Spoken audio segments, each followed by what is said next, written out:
안녕하세요, 여러분. 편안하게 듣는 잠자리 동화 달콤 오디오북입니다. 오늘도 이야기를 들어주셔서 정말 감사합니다. 오늘도 이야기 들으시면서 편안한 밤 되시길 바랍니다. 무예가 뛰어난 처녀. 이방실 장군은 눈살을 찌푸리며 마당에서 칼을 휘두르고 있는 누이 동생을 바라보았지요. 오늘도 남정네들이나 하는 무술 연습을 하고 있는 것이야? 저는 수 놓는 것보다 이것이 더 재미있습니다. 누이 동생의 말에 이방실 장군은 연신 혀를 찼습니다. 누이 동생이라고는 하나 있는 것이 매일 사내들이나 하는 무술을 연마하고 있으니 오라버니 된 자로서 영 눈에 거슬렸지요.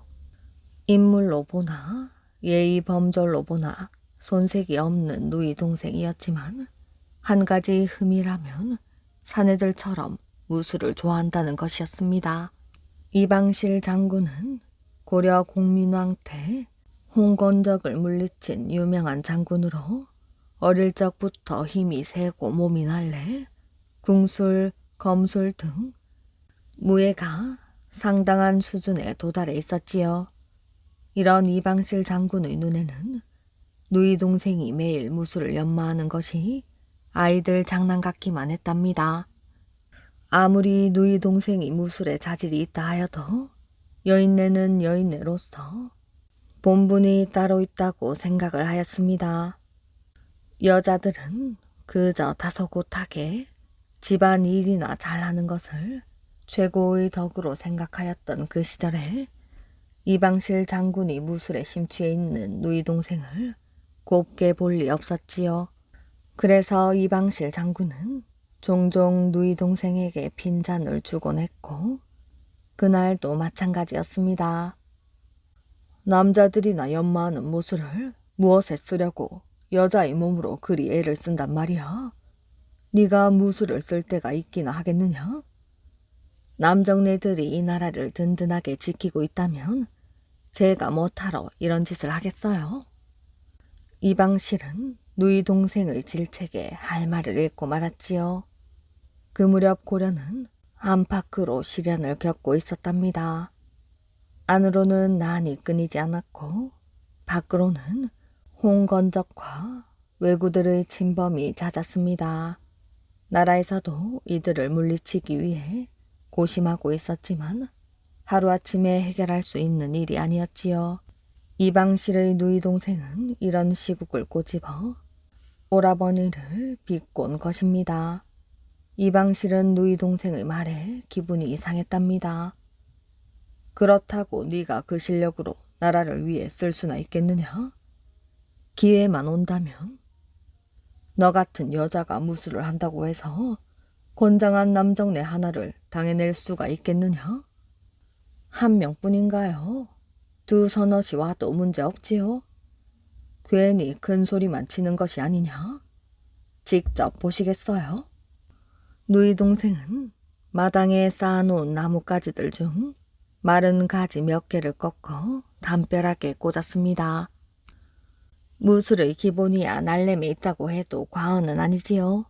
오라버니께서는 이 나라 최고의 무술을 자랑하는 분이오니 저 나뭇가지를 딛고 담벼락 위로 올라갈 수 있겠지요? 그 정도야 어렵지 않지. 이방실은 대답과 함께 얏 하고 외치며 순식간에 담벼락 위로 올라섰습니다. 어떠냐? 이 오라버니의 실력이? 역시 오라버니의 무술은 대단하시네요. 하지만 완벽한 것은 아닌걸요. 누이 동생의 찬사를 기대했던 이방실은 자신의 무술 실력이 무시당하자 얼굴을 붉히며 버럭 소리를 쳤답니다. 뭐야? 못하는 말이 없구나.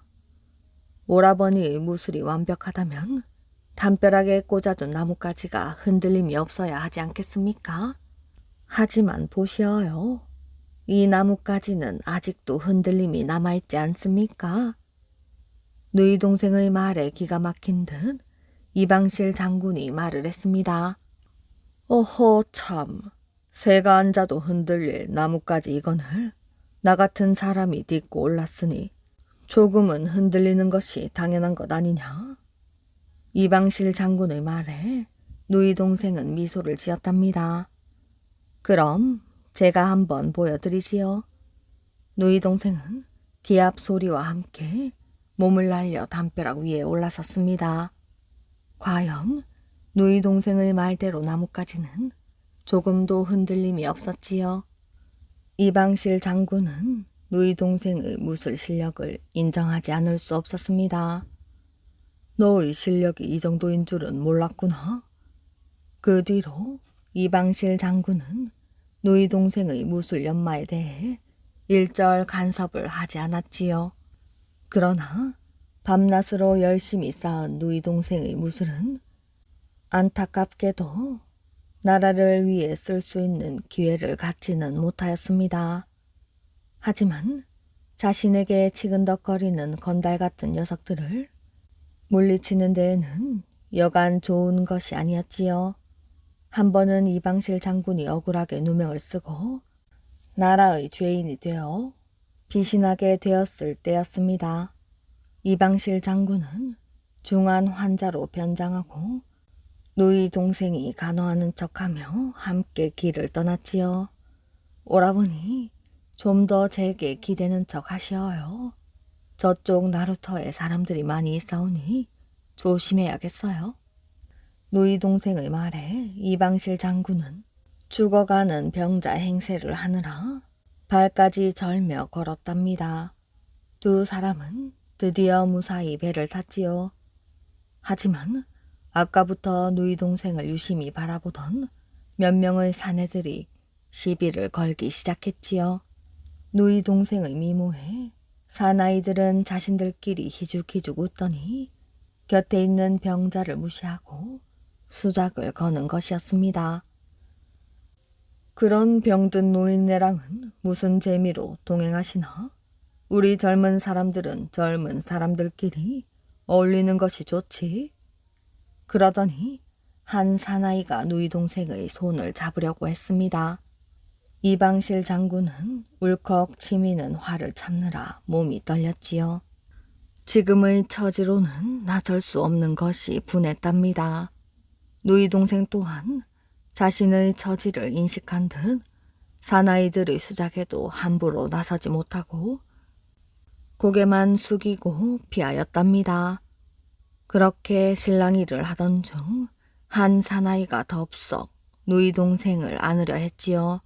그녀는 도저히 참을 수 없어 몸을 날렸답니다.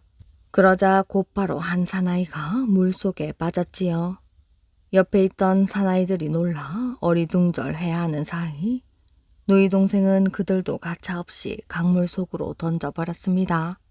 배 안에 있던 모든 사람들은 갑작스러운 상황에 놀라면서도 평소에 워낙 건달짓을 많이 하던 사내들이라 누이 동생에게 박수를 보내주었지요.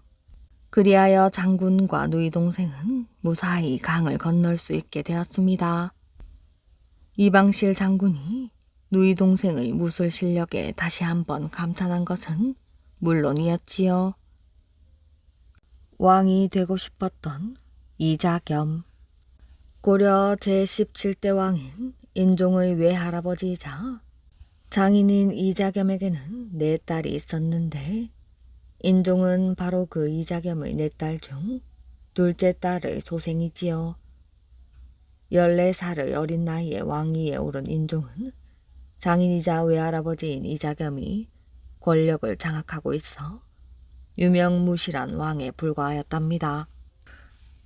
이자겸은 허수아비일 뿐인 인종을 내세워 세도를 부리기 시작하여 모든 권력을 한 손에 쥐고 흔들었지요.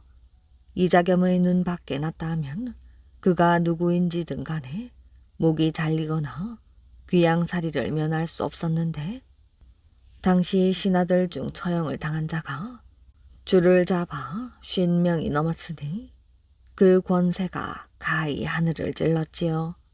또한 이자겸에게 잘 보여 출세의 야망을 채우려는 자들이 이자겸의 집을 수시로 들락거리기도 했는데 어찌나 많은 사람이 몰려오는지 집은 시장처럼 늘 북적거렸지요. 곳간에는 이자겸에게 바친 곡식과 고기가 산더미처럼 쌓여 있었답니다.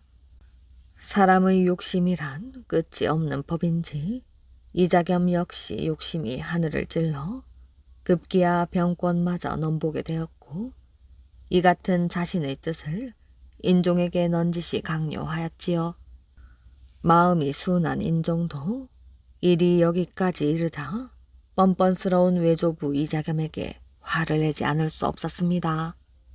인종의 이런 마음을 읽은 김찬, 안보린 등은 이자겸을 제거할 계획을 세웠지요. 그동안은 이자겸이 왕의 장인이자 외조부이며 모든 권력을 쥐고 있어 이자겸의 행실이 과해도 감히 엄두를 못 내고 있었는데, 왕이 이자겸을 미워하니 이제는 두려워할 하등의 이유가 없었지요. 그들은 인종에게 아뢰었습니다. 대왕폐하, 이자겸을 그냥 두었다가는 머지않아 큰 화를 입을 것입니다. 그러니 지금 당장이라도 나쁜 싹은 아예 잘라버리는 것이 어떨까 싶습니다. 인종 또한 이자겸의 일로 고심하던 터라 그 말이 몹시 반가웠지요. 인종은 곧 이수, 김인존에게 김찬을 보내어 그와 같은 자신의 생각을 전하고 의견을 물었지요. 그러나 이수와 김인존은 펄쩍 뛰었답니다. 경솔하게 일을 추진했다가는 오히려 이자겸에게 화를 입을 것입니다. 인종은 이 말에 굽히지 않고 최탁, 오탁, 권수, 고속 등의 무신을 불러 이자겸을 치기 위한 계획을 서둘러 진행하였습니다. 인종 4년 겨울의 끝자락이었지요. 인종의 뜻을 받든 무신들은 보란듯이 이자겸과 한패인 적준신과 적준경의 아들 넷이 적순 등을 죽여 그 시체를 대궐 밖으로 던져버렸지요. 그 다음으로는 적준경과 이자겸을 기습할 작정이었답니다. 그런데 이 일은 이자겸의 신복들에 의해 이자겸의 귀에 들어가고 말았지요. 이자겸은 놀라 자빠질 지경이었으나 정신을 가다듬은 후 군졸 230여 명을 거느리고 대궐로 향했답니다. 군졸은 적었으나 이자겸은 죽기를 작정하고 쳐들어가는 셈이라 대궐 문전에 당도하여 목이 터져라 함성을 질러댔지요. 그때의 소리가 어찌나 컸던지 대궐 안에 있는 무신들은 우왕좌왕하기만 할 뿐 어느 누구 하나 대적하지 못하고 허둥거렸습니다. 이 틈을 타고 대궐에 난입한 이자겸, 적준경 일당은 나무를 쌓고 불을 질렀지요. 대궐은 삽시간에 불바다가 되었고 시뻘겋게 타오르는 불길 앞에서 신하들은 갈팡질팡하였답니다. 활활 타오르던 불길은 인종이 머물고 있는 내전까지 미쳐 인종은 10명 남짓 되는 신하들의 호위만을 받으며 겨우 참호종으로 비신을 하였지요. 화가 난 이자겸은 칼을 빼들고 궁녀든 신하든 보이는 대로 목을 잘라버렸습니다. 거기에다가 이자겸의 아들 의장이 승병 300여 명을 거느리고 합세하여 대궐을 전쟁터로 만들어 버렸지요. 그들은 온갖 만행을 저지르며 인종의 기세를 무참히 짓밟아 버렸습니다. 결국 이자겸을 치려던 계획은 완전히 수포로 돌아가고 대궐은 불에 타 사모정과 정자 등 제석원의 골마루 수십 칸만이 남게 되는 실로 어처구니 없는 결과를 낳았지요. 인종은 이자겸의 사택에 연금되어 감시를 받게 되었습니다. 인종은 모든 것을 이자겸과 적준경에게 빼앗겼습니다. 인종은 자신의 계획이 수포로 돌아가자 차라리 이자겸에게 왕위를 내놓는 것이 자신에게 화가 미치지 않는 일이다 싶어 이자겸에게 그 뜻을 전하였습니다. 그런데 이수라는 사람이 이자겸과 다른 신하들이 있는 자리에서 이렇게 말을 했지요. 임금께서 어떤 말씀을 하셔도 이공께서는 왕위를 물려받을 사람이 아니오. 이공은 그런 욕심을 부릴 뿐이 아니지요. 이자겸은 자나깨나 왕위가 탐났지만 그렇다고 면전에 대놓고 말하는 이수 앞에서 속을 내보이듯 말할 수 없는 노릇이었답니다. 그럼요, 물론 그렇지요.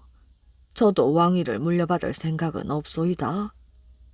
인종이 왕위를 운운하자 속으로는 미치도록 왕위를 넘겨받고 싶었지만 사양할 수밖에 없었답니다.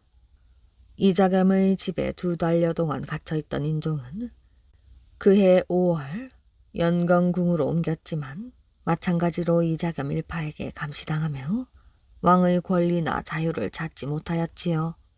그러던 어느 날 적중경의 하인과 이자겸의 하인 사이에 싸움이 벌어졌는데 급기야는 그 일로 인해 이자겸과 적중경 사이가 알게 모르게 멀어졌지요. 인종은 이 기회를 놓치지 않았답니다. 인종은 적준경을 대궐로 불러들였지요. 경은 들으시오. 내 지난 일을 깨끗하게 잊은 지 오래요. 앞으로 왕실을 위해서 그대가 힘써주기만을 바랄 뿐이지요. 적준경은 인종의 말에 감복해 입을 벌리고 다물지 못하였답니다. 황송하옵니다, 폐하. 부디 소신이 지난날 저지른 잘못을 용서하시고 굽어 살펴 주옵소서. 소신 이제부터라도 왕실을 굳건히 지키는데 심신을 바칠 것이옵니다. 한편 이자겸은 왕위를 사양하기는 했지만 그 자리에 대한 야망을 버릴 수 없어 밤낮으로 긴 한숨을 내쉬었습니다. 그 한숨이 얼마나 깊었던지 마당 앞 소나무 잎이 흔들릴 정도였지요. 이자겸의 마음은 급기야 부풀고 부풀어 왕의 목숨을 노리기로 작정을 하였답니다. 왕위 앞에서는 왕의 외조부라는 혈언도 온데간데 없었지요. 왕을 제거할 생각에 국리의 극리를 거듭하던 이자겸은 만두를 푸짐하게 빚어 자신의 딸인 왕비를 찾아갔습니다. 방금 솥에서 쪄낸 만두는 먹음직스럽게 익어 김이 모락모락 피어올라 보기만 해도 얼른 입에 놓고 싶을 정도였지요. 이것은 소신이 특별히 정성을 들여 만든 것이니 배합게 드시도록 하옵소서. 이자겸은 왕비를 재촉하였습니다. 그러나 왕비는 이 말을 믿지 않고 의혹을 품었지요. 자신의 아버지가 평소 눈에 가시같이 여기던 왕에게 그와 같은 음식을 진상할 리가 만무한 까닭이었지요. 그래서 이자겸이 돌아간 후 왕비는 궐에서 기르는 사냥개에게 만두를 던져주었답니다. 사냥개는 기다렸다는 듯 만두를 날름 받아먹었지요. 그러나 몇 초도 지나지 않아 사냥개는 쓰러져 죽고 말았습니다. 그 만두 속에는 왕비의 짐작대로 독이 들어있었던 것이지요. 그러나 이자겸의 악행은 여기서 끝나지 않고 또 다른 음모로 이어졌답니다. 며칠 후 이자겸은 소고기로 우려낸 육수로 탕을 끓여 다시 왕비를 찾아갔지요. 물론 그 속에 독약이 든 것은 말할 필요도 없었답니다. 왕비는 이번에도 의혹을 품었지만 아버지인 이자겸이 지켜보고 있었기에 어쩔 수 없이 탕을 왕의 수라상에 올렸습니다. 이자겸은 왕비가 수라상에 탕을 올리는 것을 보고 야릇한 웃음을 지었지요. 그런데 왕비는 수라상에 탕을 놓고 왕에게 가지고 가다가 일부러 발을 헛디딘 척하며 넘어졌답니다. 탕은 당연히 바닥에 다 쏟아지고 말았지요. 어머, 이를 어쩌나. 마마, 황송하옵니다. 왕비는 이렇게 호들갑을 떨었지만 이미 이자겸의 음모를 눈치채고 있던 인종은 짐짓 모른 척하며 눈을 돌렸지요. 인종은 이자겸이 자신을 죽이려고 한다는 것을 확신한 마당에 더는 이자겸을 그대로 둘 수 없다고 생각을 하였답니다. 그러나 모든 권력이 이자겸에게 몰려있는 이상 따로 어찌할 방도가 없어 그저 자신의 무력함을 한탄하며 지낼 뿐이었지요.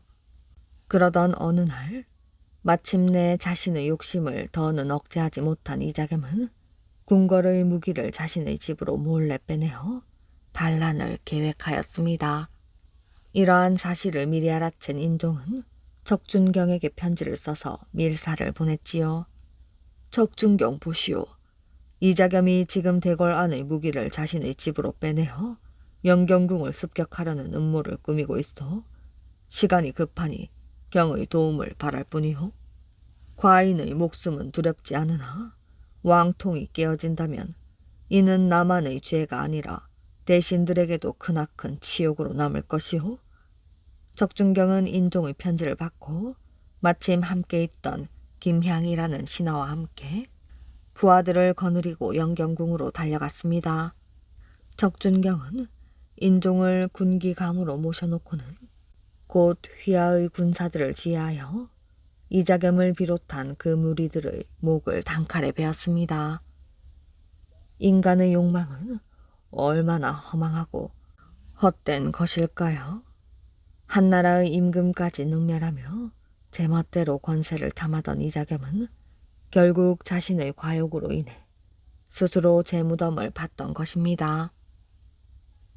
노랭이, 곱추. 옛날 어느 경상도 지방 정씨 집안이 있었답니다. 이 정씨 가문에는 한 곱추가 살고 있었는데 아량이 좁고 매우 인색한 노랭이였지요. 얼마나 지독한 노랭이였는지 장가든 뒤에도 사람들은 정곱추, 정곱추 하고 놀려댔답니다.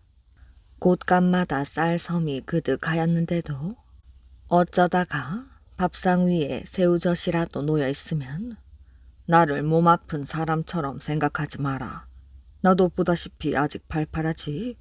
이렇게 성한 몸인데 뭐 생선을 먹으라고 하면서 호통을 치는 것이었습니다. 이 바람에 집안 식구들은 제대로 생선을 맛볼 수가 없었지요. 어느 날 누가 아이들의 건강을 위해 북어 한 마리를 보내주었답니다. 마침 그때 부인이 없었을 때였지요.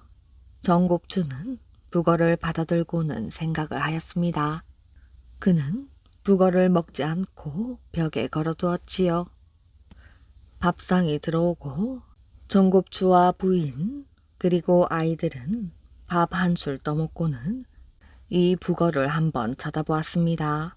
어쩌다가 아들이 2번이라도 쳐다볼라치면 이 녀석아 북어 달아 없어지겠다 하고 호통을 치기 일쑤였지요. 그뿐만이 아니었습니다. 해가 저물면 고래고래 소리를 질렀지요. 안 되겠다. 기름을 아껴야겠으니 빨리 이부자리를 깔도록 해라. 이렇게 해서 잠이 오지 않는데도 억지로 일찍 잠자리에 들게 하였지요. 어느 해 홍수가 져서 온 마을을 덮쳤습니다. 정곱추의 집에도 물이 들어왔지요. 다른 식구들은 모두 건강한 사람들이어서 제발로 물길을 피해 달아났습니다. 그러나 정곱추의 아버지만은 워낙 나이가 많아 그만 물에 둥둥 떠내려가게 되었지요. 정곱추도 이렇게 떠내려가는 아버지를 보며 발을 동동 굴렸습니다. 여러분, 우리 아버지를 구해주십시오. 돈은 얼마든지 주겠습니다. 하고 정곱추가 소리를 질렀습니다. 그런데 정곱추의 아버지 또한 아들 못지않은 노랭이였지요. 둥둥 떠내려가면서도 한다는 소리가 아, 이놈아, 얼마든지 주겠다고? 돈이 샘물 쏟듯이 나오느냐? 10량만 걸어라. 10량 받고 나를 건져주겠다고 하면 그렇게 하고 그렇지 않으면 그만두어라. 하고 말하는 것이었습니다. 예, 알겠습니다. 여러분, 우리 아버지를 구해주십시오. 구해주는 사람에게 10량을 주겠소? 그러나 마을 사람들은 아무도 정곱추의 아버지를 구하러 나서지 않았지요. 그 사이 그만 아버지는 물에 빠져 숨을 거두고 말았습니다. 이런 일이 있은 후 마을 사람들은 노랭이 정곱추를 혼내주기로 작정하고 모임을 하였지요. 마침 이 무렵 세상을 떠돌아다니며 살아가던 정만서라는 사람이 이 마을을 지나게 되었습니다. 도대체 무슨 일이오? 하고 정만서가 물으니 마을의 한 노인이 이런저런 일이 있었다고 전해주었습니다. 이 얘기를 들은 정만서도 크게 분노하였지요. 정만서는 정곱추를 혼내주어야겠다고 마음먹었습니다. 먼저 정만서는 정곱추의 집 담벼락에 서 있다가 마침 정곱추가 나오는 것을 보았습니다. 정만서는 고개를 설레설레 흔들며 혀를 찼지요. 이것을 본 정곱추는 이상하게 생각하였습니다. 어디서 온 뉘시오? 예, 서울에 살고 있는 사람입니다. 이 근처 산에 참 좋은 약초가 있다기에 찾아왔소이다. 그런데 왜 나를 보고 고개를 흔들면서 혀를 찼소이까? 남의 일이긴 하지만 하도 딱하고 아까운 생각이 들어 차마 그냥 가지 못하겠소이다. 당신은 참으로 훌륭한 인물이라 가히 천하를 호령하고도 남을 기상입니다만.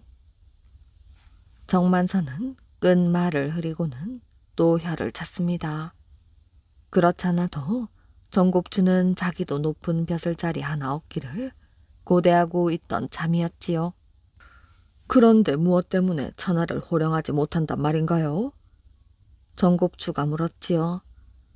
이렇게 말씀드린다고 해서 노하지 마십시오. 노하다니요? 어서 말해보십시오. 실은 그 곱추 때문에 그렇소이다. 이렇게 말하고는 몇 걸음 발을 옮겼습니다. 조조해진 정곱추가 뒤를 따라오며 댁은 유명한 의원이 모양인데 어떻게 그분 내 등뼈를 고칠 방도는 없을까요? 하고 말하며 매달렸지요. 아까도 말씀드렸지만 나는 지금 약초를 캐러 가는 길이라. 높은 벼슬자리 하나 얻기를 평생의 소원으로 살아왔던 정곱추는 이 기회를 놓칠 수가 없었답니다. 제발 제 소원을 좀 들어주십시오. 그렇게만 해주시면 돈은 얼마든지 내겠습니다. 글쎄올시다. 제발 좀 부탁합니다. 그렇다면 어디 한번 해볼까요? 자, 여기서 이렇게 얘기할 것이 아니라 저희 집으로 갑시다. 이리하여 정만서는 정곱추의 집으로 갔지요. 정곱추는 하인들에게 저녁 준비를 시켜놓고 들어왔습니다. 어떻게 하면 제 등의 뼈를 바로 고칠 수가 있겠습니까? 짐승의 피를 먹어야 하오. 그러면 나을 수 있습니까? 그렇지요. 그런데 좀 오래 먹어야 해요.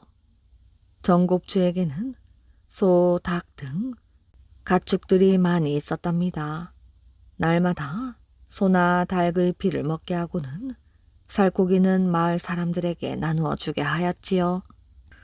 정곱추는 아깝고 분하였지만 높은 벼슬 자리 하나 얻기 위해 꾹 참았습니다. 날마다 짐승의 피도 먹고 살코기도 먹고 했으므로 정곱추는 얼굴색도 좋아지고 살도 올랐지요. 그런데 의원이라는 정만서가 약도 한 첩 지어주지 않고 침도 놓아주지를 않았습니다. 정곱추는 이상한 일이라고 생각을 하였지요. 그래서 어느 날 정만서에게 조심스럽게 물었습니다. 이렇게 몸보신만 한다고 해서 등뼈가 바로 되겠습니까? 그렇지 않아요. 치료를 해야지요. 이제 몸보신은 이만하면 다 되었으니 치료를 해보도록 합시다. 아이고 고맙습니다. 그러면 떡판과 떡매를 가지고 오시오. 떡판과 떡매를요? 그렇소이다. 정곱추는 신이 났습니다. 떡판과 떡매를 가져오라는 말에 조금은 이상하게 생각하였으나 자기의 곱추가 없어지는 일이라면 못할 일이 없었지요. 그는 얼른 이 물건들을 가지고 왔습니다. 자, 떡판 위에 엎드리시오. 어떻게 하려고요? 등뼈를 바로 펴드리겠습니다. 정곱추는 떡판 위에 엎드렸습니다. 정만서는 떡매를 높이 들고 등뼈를 내리쳤지요. 아이고, 아파라. 정곱추는 벌떡 일어나서 아니, 떡매로 굽은 등뼈를 치다니 도대체 사람을 죽이겠다는 것이오? 하고 대들었지요. 고치고 싶지 않소? 떡매로 몇 사람이나 쳐봤습니까? 한 10명은 쳐봤소. 10명이나요? 그렇소이다. 그래서 병들은 다 나았나요? 9은 죽고 하나는 살지 못하였소. 정곱추는 얼이 빠졌습니다. 그럼 나는 살 수 있을까요? 두고 봐야지요. 죽지 않으면 살지 못하겠지요. 정만서는 다시 정곱추를 엎드리게 해놓고는 떡매로 마구 쳤습니다.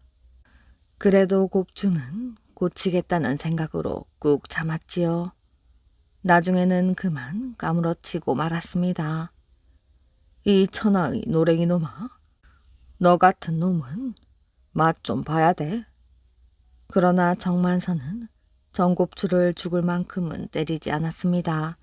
정곱추는 그 후부터 노랭이 버릇을 고쳐 마을 사람들과 의좋게 지내면서 불쌍한 사람들을 도와주게 되었다고 합니다. 그늘을 팔아먹은 부자. 옛날 욕심쟁이 부자 양반이 살았습니다. 부자 양반은 욕심이 많고 인심이 사나워 툭 하면 심술로 남을 괴롭히곤 하였답니다. 그 부자 양반의 집 앞 논두렁에는 몇백 년 된 느티나무 한 그루가 있었지요. 여름이면 부자 양반은 그 서늘한 나무 그늘에 평상을 두고 낮잠을 즐겼답니다. 어느 무더운 여름날 논을 매던 총각이 땀을 식히려고 잠깐 느티나무 그늘 아래에 앉았습니다. 네 이놈, 왜 나무의 나무 그늘에 함부로 들어온 것이야? 썩 나가지 못해? 그늘 밑에서 낮잠을 자다 깬 부자 양반이 총각에게 버럭 소리를 질렀지요. 논을 매다 너무 더워 잠시 땀이나 좀 식힐까 해서 들어왔습니다. 뭐라고? 아니, 이 나무가 누구 나무인데 함부로 들어오는 것이야? 이 나무는 대감마님 나무가 아니라 온 동네 사람들의 것이 아닌지요? 어허, 이 나무는 우리 조부님이 심으셨다는 걸 몰랐단 말이야? 그리고 이 앞의 논이 누구 논인가? 우리 논두렁에 있는 나무가 우리 나무가 아니고 누구 나무겠느냐? 총각은 아무리 자기 집 느티나무라지만 나무 그늘까지 혼자 차지하려는 부자 양반이 너무하다는 생각이 들었습니다. 그래서 꾀를 내어 공손히 말을 했지요. 대감마님, 제가 잘 모르고 실례를 했습니다. 저희 일하는 농부에겐 여름이면 나무 그늘이 아니라 솔개 그늘이라도 없으면 견디지 못합니다. 그러니 이 나무 그늘을 제게 팔지 않으시겠습니까? 그 말에 부자 양반은 솔깃해져서 값을 아주 높이 불렀지요. 이 그늘을 사려면 5냥 4개. 총각은 5냥을 빌려 그늘을 샀고 일을 하다가 지치면 나무 그늘에서 쉬었답니다. 그런데 해가 기울자 나무 그늘은 점점 자리를 옮겨가더니 나중에는 부잣집 담장을 넘어 마당으로 뻗쳤지요. 오, 시원하다. 그럴 때마다 총각은 나무 그늘을 따라 자리를 옮겨가며 쉬었답니다. 마침내 나무 그늘이 부잣집 안방까지 옮겨가자 총각은 안방에 들어 누워버렸습니다. 부자 양반은 화가 나서 얼굴이 불그락 푸르락 했지요. 이놈, 남의 집 안방까지 들어오다니 이게 무슨 짓이야? 썩 나가지 못해? 대감마님도 그게 무슨 말씀이신가요? 며칠 전에 대감마님께서 소인에게 나무 그늘을 파시지 않았습니까? 그래서? 그런데 왜 소인 보고 나가라고 하십니까? 나무 그늘을 팔았지. 누가 내 집에 들어와도 좋다고 한 것이야. 대감마님, 제가 나무 그늘을 샀으니 그늘은 소인 것이 분명하옵니다. 그늘이 어디에 생기건 그늘을 따라 눕는 것이 무슨 잘못입니까? 총각의 말에 부자 양반은 할 말이 없었답니다. 그런데 총각은 계속 틈만 나면 부잣집 안방에 와서 들어누웠지요. 부자 양반은 우라통이 터질 지경이었답니다. 그러던 어느 날 사랑채에 많은 손님들이 모여 이야기를 하고 있었지요. 그때 마침 그늘이 사랑채로 들어왔습니다. 그러자 총각은 친구들을 데리고 와 흙 묻은 발을 음식상 옆에서 털고 더러운 옷을 입은 채 벌렁 드러누웠지요. 손님들은 기가 막혀 총각을 나무랐답니다. 아니 도대체 이게 무슨 예의 없는 짓이야? 총각은 나무 그늘을 살 수밖에 없었던 사정을 말을 했지요. 그러자 손님들은 벌떡 일어나 부자를 나무랐답니다. 옛끼 이 사람이 어떻게 그럴 수가 있나? 이웃에게 인심을 베풀진 못할 망정 나무 그늘까지 팔아먹다니. 여보게 어서들 가세. 이 사람과 함께 있다가는 우리까지 못되게 물들겠네. 그 후로 부자 양반의 집에는 아무도 찾아오지 않았습니다. 부자 양반은 더 이상 견디지 못해 집을 버리고 이사를 가고 말았지요. 그래서 그 총각은 그 집에 와서 살게 되었고 느티나무 그늘엔 누구든지 와서 쉴 수 있게 되었답니다. 대감이 내리는 상. 옛날 어느 마을에 복동이와 길동이라는 두 소년이 살고 있었습니다. 몹시 가난한 집에서 태어난 두 소년은 어렸을 때부터 아주 가까이 지내는 친구 사이였지요. 복동이와 길동이는 만날 때마다 가난을 벗어날 방법이 없을까 궁리를 하고는 했지요. 길동이가 말을 했습니다. 장사를 할 만한 미천이 있는 것도 아니고 그렇다고 도둑질을 할 수도 없으니 우리가 뭘 해서 돈을 벌겠니? 그래도 우리가 할 수 있는 일이 어딘가에 있을 거야. 복동이는 언제나 희망을 잃지 않았답니다. 그러던 중 두 소년에게 반가운 소식이 들려왔습니다. 그것은 어느 대감댁에서 성실한 머슴 두 사람을 구한다는 것이었지요. 들어보니 일만 성실하게만 하면 세경이 다른 곳보다 후하다는 것이었습니다. 두 소년은 누가 먼저랄 것도 없이 그곳에서 머슴을 살아야겠다고 마음먹었지요.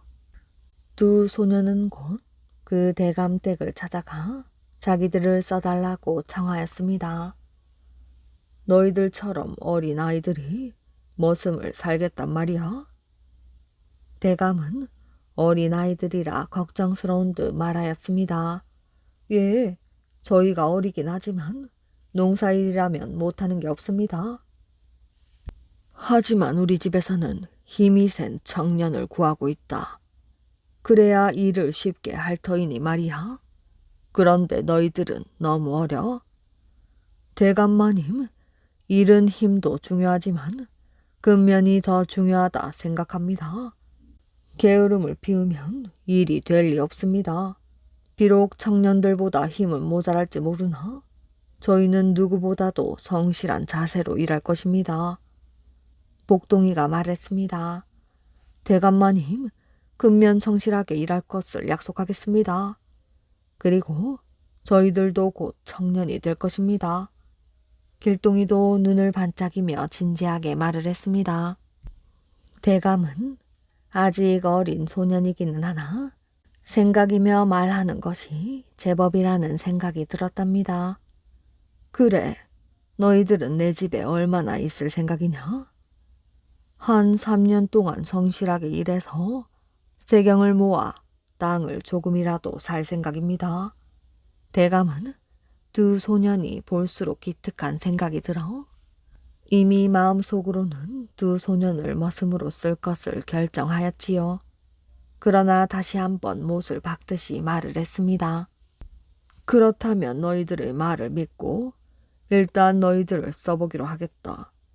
그러나 만약 너희가 그 성실의 약속을 어길 때에는 언제라도 새 머슴을 구하고 너희를 쫓아낼 것이야. 내 말 뜻을 알겠느냐? 예, 명심하겠습니다. 이렇게 해서 복동이와 길동이는 대감댁의 머슴이 되었지요. 어릴 때부터 농사일을 몸에 익힌 두 소년은 일을 곧 잘하는 편이었습니다. 때때로 둘 중의 하나가 게으름을 피울 때도 있었지만 그럴 때면 다른 한 사람이 충고하여 단 한 번도 성실의 약속을 저버린 일이 없었지요. 대감의 마음은 아주 흐뭇하였습니다. 어느덧 3년의 세월이 흘렀습니다. 그동안 두 소년은 어엿한 청년이 되었고 3년 동안의 세경을 모아 고향에 얼마간의 땅을 마련했습니다. 약속한 시간이 되자 두 청년은 고향으로 돌아갈 채비를 하였지요. 두 청년이 고향으로 돌아가겠다고 하자 대감은 몹시 섭섭하였습니다. 자네들이 몇 년만 더 내 곁에 있어주면 참 좋겠는데 꼭 고향으로 가야겠는가? 말씀은 고맙습니다만 오랫동안 집을 떠나 있었으니 이제 돌아가서 부모님을 모시고자 합니다. 두 청년의 의젓한 말을 듣고 보니 대감도 더 이상 그들을 잡을 수가 없었지요. 그렇다면 떠나야지. 그동안 수고가 많았다. 아주 성실한 자세로 일해주어 참 고마웠다. 내가 집사에게 말해두었으니 나머지 세경을 받아가도록 하여라.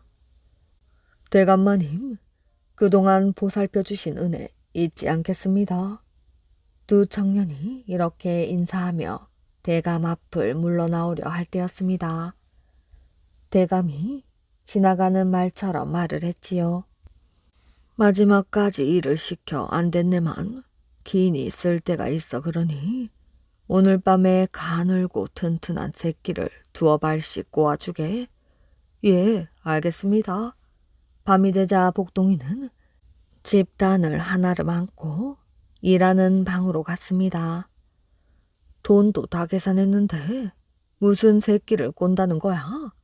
길동이가 못마땅한 얼굴로 불평을 하였지요.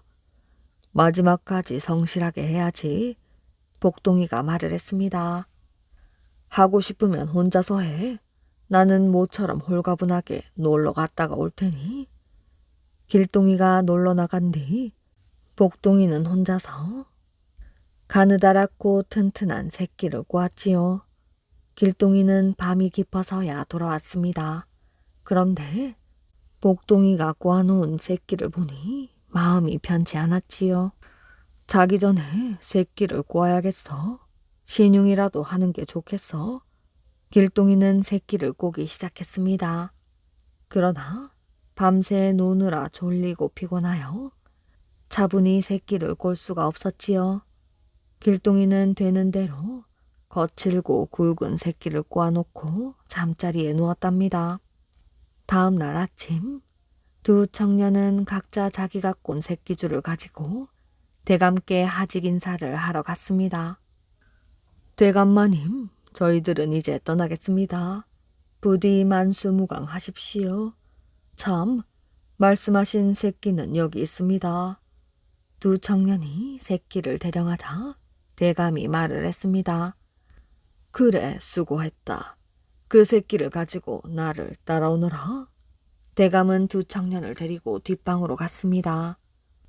내가 새끼를 꼬아달라고 한 건 너희들에게 상을 내리고 싶어서였다. 자, 이 궤에 있는 엽전을 자기가 꼰 새끼줄에 마음껏 꿰어가거라. 이것이 내가 내리는 상이다.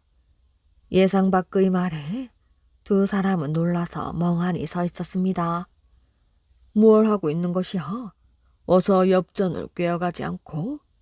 대감이 다시 한번 재촉하는 바람에 두 청년은 궤 안에 있는 엽전을 새끼줄에 꿰기 시작했습니다. 가늘고 튼튼한 새끼를 꼰 복동이는 엽전을 많이 꿰 수 있었지요. 그러나 굵고 거칠게 새끼를 꼰 길동이는 처음에 집은 엽전 한 입도 꿰지 못하고 애를 썼습니다. 결국 마지막까지 성실하게 일한 복동이는 엽전을 많이 꿰어올 수 있었고, 길동이는 엽전 두 입만을 더 집으로 가져갈 수 있게 되었지요. 길동이는 뒤늦게 후회를 했답니다. 벼슬을 얻은 농부. 옛날 어느 시골 마을에 어리석고 고지식한 농부가 살았습니다. 이 농부는 자기가 생각한 것은 되지도 않는 일도 무조건 밀고 나가는 고지식하기 짝이 없는 사람이었지요. 농부가 어느 날 논일을 마치고 집으로 돌아가고 있었습니다. 그때 저 멀리서부터 높은 벼슬아치의 행차가 다가오고 있었지요. 벼슬아치가 타고 있는 가마의 앞뒤로는 많은 나졸들이 호위하고 있었답니다. 길을 가던 많은 사람들이 이 행차를 보고 모두들 길 옆으로 비켜 서는데 이 고지식한 농부만은 가던 길을 계속 가고 있었지요. 그러자 맨 앞에 선 나졸들이 다가오며 네 이놈, 네 눈엔 나으리의 행차가 보이지 않느냐? 하고 큰 소리로 호령하며 농부를 길 옆으로 밀어버렸습니다. 그러자 농부는 길 옆으로 나가 떨어지면서 엉덩방아를 찧었지요. 벼슬아치의 행차가 지나가고 농부는 괘씸한 생각이 들었습니다. 제 아무리 높은 벼슬을 하고 있다지만 가만히 있는 사람을 이렇게 밀쳐놓고 지나가다니. 농부는 주저앉은 자리에서 일어나려고도 하지 않고 자신의 신세를 한탄했습니다. 이 모든 게 내가 못 배운 탓이야? 어디, 나도 벼슬을 한번 해서 본때를 보여줘야지. 이렇게 생각한 농부는 그 이후로부터 농사일도 내팽겨치고 어떻게 하면 벼슬아치가 될 수 있을까 하고 궁리를 하였지요.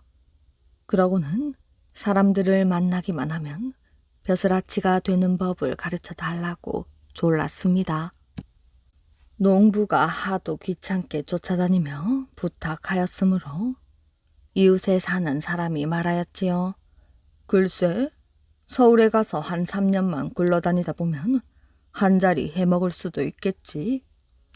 그 말을 들은 농부는 그거야 별로 어려운 일도 아닌데 벼슬아치가 된다면야 못할 것도 없지요. 하고 말하고는 기쁜 마음으로 집으로 돌아왔습니다. 여보, 나도 이제 벼슬아치가 되는 비결을 알았으니 내 한 3년만 서울에서 굴러다니다가 벼슬 자리 하나 얻어오리다. 농부가 이렇게 말하자 그의 아내는 아이고, 벼슬하기가 말같이 그렇게 쉽답니까? 그런 소리 하지 말고 여기서 그냥 맘 편히 농사나 짓고 살아요. 아니야, 나는 꼭 벼슬을 해야 돼요. 3년만 있으면 틀림없이 벼슬아치가 될 수 있으니 내 갔다 오리다. 이 말을 들은 아내는 한 번 마음을 먹으면 꼭 하고야만은 남편의 고지식한 성격을 잘 아는 터이라 더 이상 말리지 못했지요. 농부는 그 다음 날로 짐을 챙겨 서울로 올라왔습니다.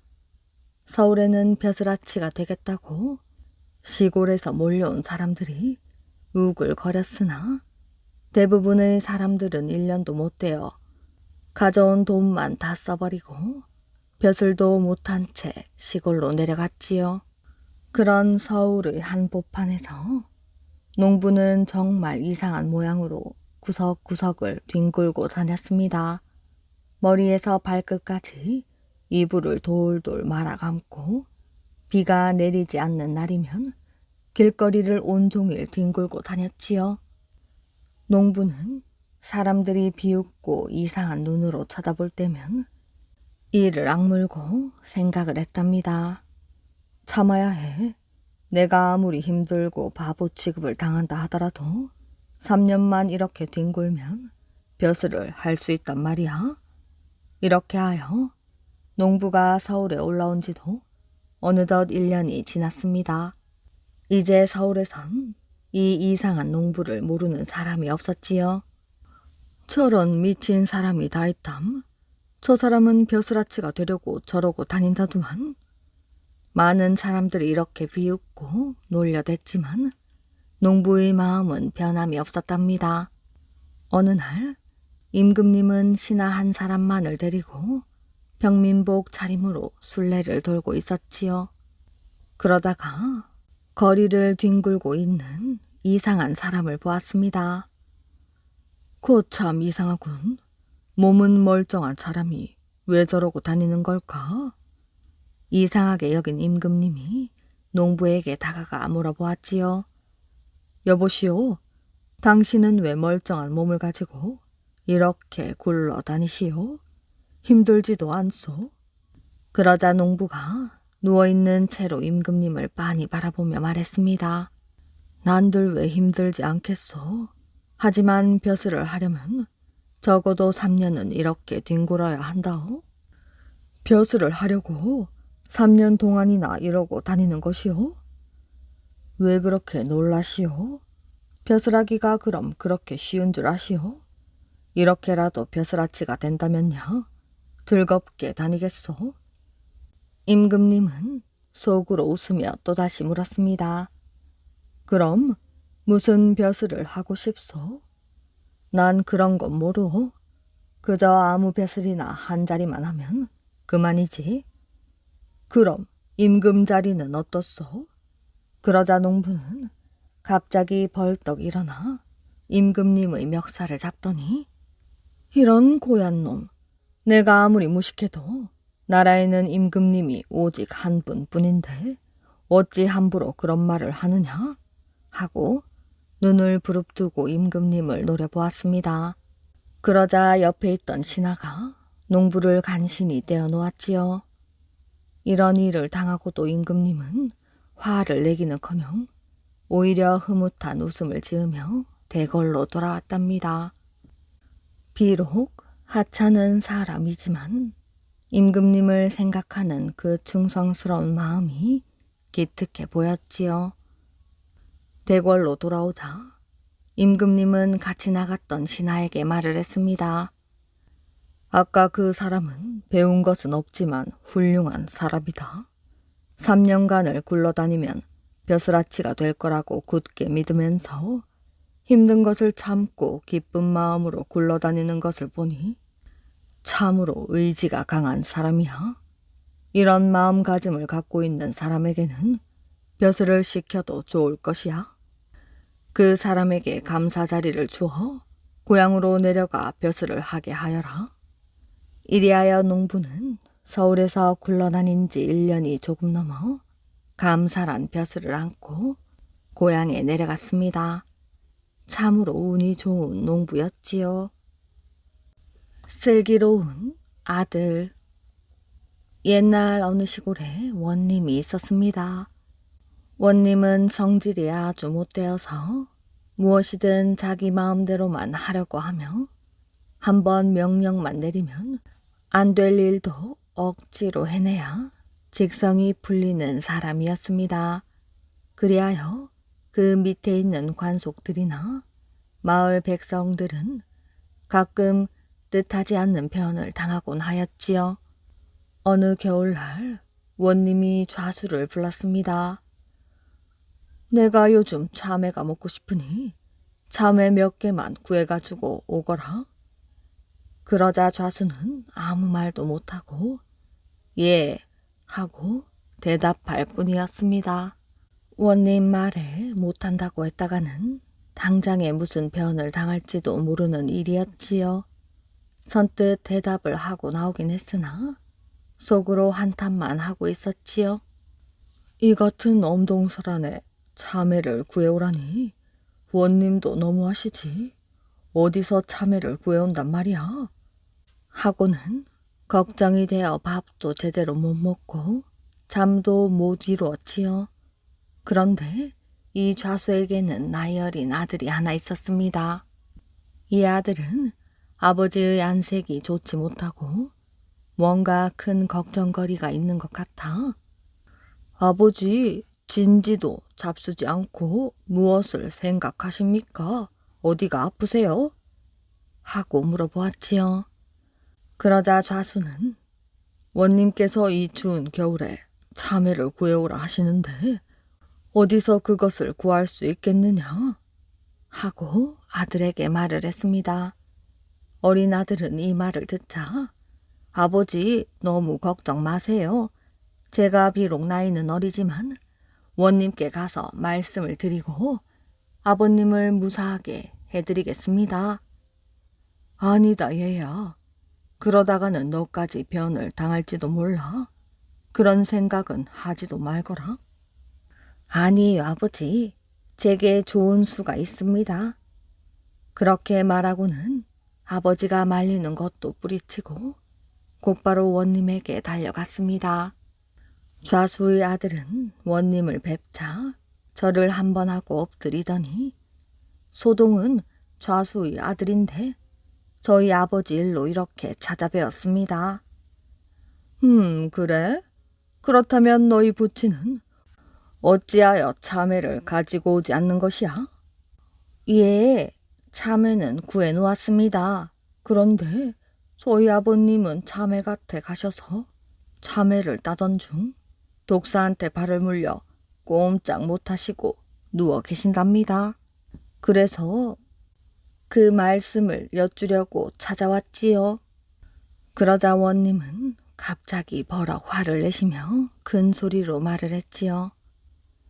이놈, 조그만 놈이 어느 앞이라고 방자하게 거짓말을 하는 것이야? 이 눈 쌓인 겨울날 독사가 어디 있단 말이야?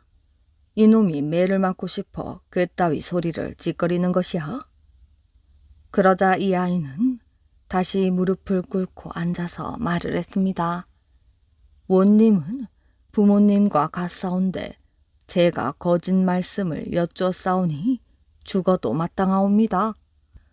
하지만 원님께서는 백성의 부모님이 되시는데 어째서 거짓 말씀을 하셨습니까? 이 춥고 눈 쌓인 겨울에 참외가 어디 있겠습니까? 소동의 아버지는 원님의 말씀을 듣고 걱정만 하시다 병이 낫사오니 용서해 주십시오. 원님은 이 말을 듣자 그만 얼굴이 붉어지며 아무 말도 못하고 말았습니다. 그리고 지금까지 저지른 자기의 잘못을 뉘우쳤지요. 그 이후로 관속들이나 마을 백성들은 모두 편안한 마음으로 살게 되었답니다.